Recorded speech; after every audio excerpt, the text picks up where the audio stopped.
So Labor Day just happened, so decided to go back and look at the roots of labor in the U.S. And we couldn't do that without looking at Christopher Columbus, who was promised about 10% of everything and anything he brought back by the King and Queen of Spain. And maybe he should be thought of as the first cutthroat, people that will climb, do anything, screw anything to get ahead. And here's what the King and Queen wrote to him.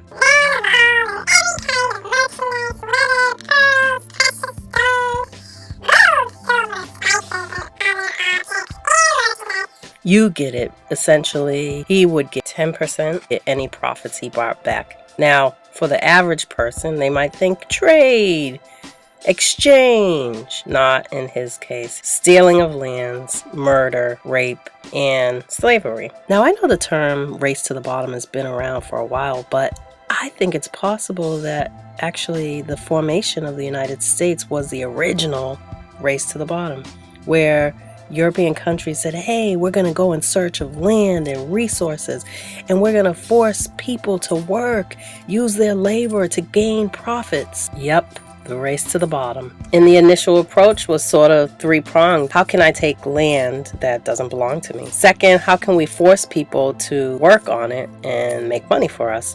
And then, how can we justify it by saying the other? So is the other your religion, race, gender, age? And Just Associates has a great quote. Power can be defined as a degree of control over material, human, intellectual, and financial resources exercised by different sections of society. The control of these resources becomes a source of individual and social power. So with Columbus's journey to the Americas, he introduced forced labor and genocide and stealing of lands and resources. And tragically, it continued through the transatlantic slave trade, where Africans were bought and sold in auctions to provide free labor for many European countries, really based upon the premise that you are an other. And so there's justification because of that. But we also saw this in terms of labor, the use of child labor, where children could be used and abused, all for profits. And this happened not only in agriculture, but in industries on the East Coast. And there was a huge fight, and we know that whenever there's a fight for justice, there will always be people that want to maintain unjust systems. Or another way to put it, every action has a reaction.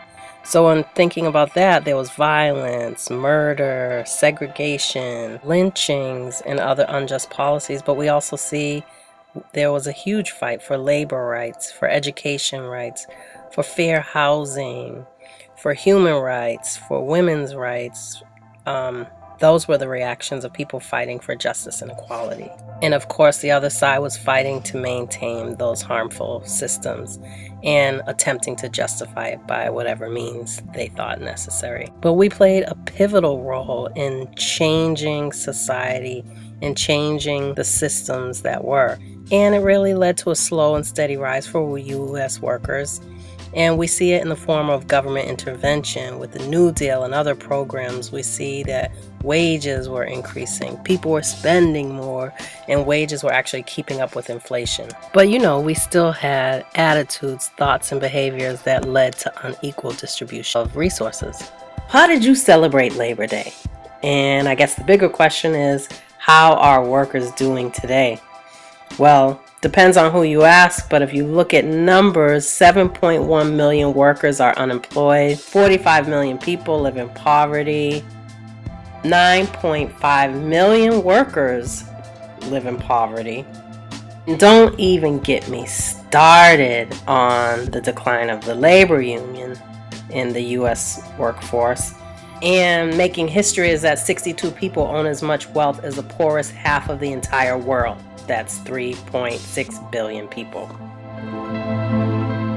So what's happening now is the president has been signing executive orders. Among them that are most crucial for workers are advisory council to help create quality jobs, protect the environment, Also, thing related to trade and manufacturing policy, and really to help increase economic growth. So really, why does the death of American workers matter? Or the life of American workers matter?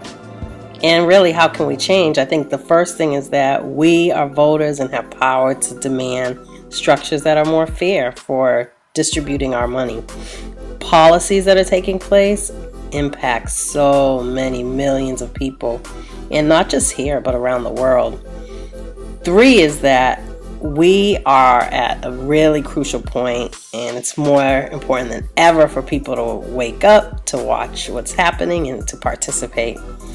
Or, unfortunately, we may see the death of the American workforce, but we can work to support fairness, equity, and policies that help improve our country and for workers.